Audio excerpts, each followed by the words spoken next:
I thank the ranking member and I congratulate my friend in his new leadership role in addressing what is one of the most important issues in our country today, which is addressing fiscal irresponsibility and a now nearly $30 trillion national debt. I appreciate his leadership, and that's why today, Mr. Speaker, I rise in opposition to this, the Democrats' sham $2.1 trillion parody of a budget.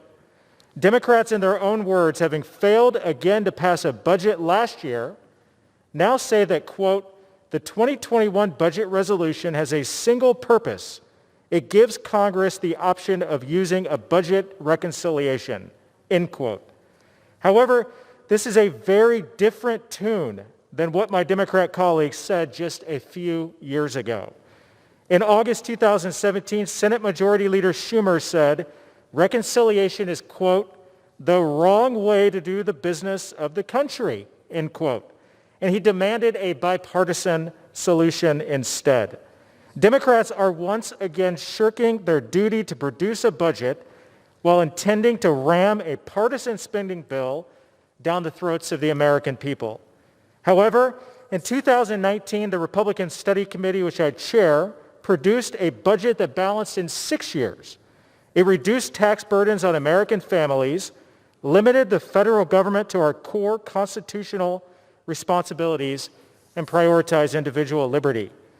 Speaker Pelosi once infamously said, show me your values, show me your budget. Well, now we know what those values are. At a time when most small businesses are fighting for their lives, they would proudly impose minimum wage hikes and Green New Deal sanctions that would starve our economy. What they won't tell you, though, is where they plan on getting this money from. From American workers, American families, and robbing future generations. That's where.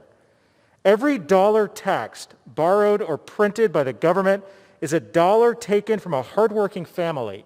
It's a credit on a small business, or it ends up creating price bubbles that wipe out a lifetime of savings. We know these are their values, but I ask, Mr. Speaker, are these America's values? Thank you. I yield back. Gentleman yields. Gentleman from Missouri Reserve.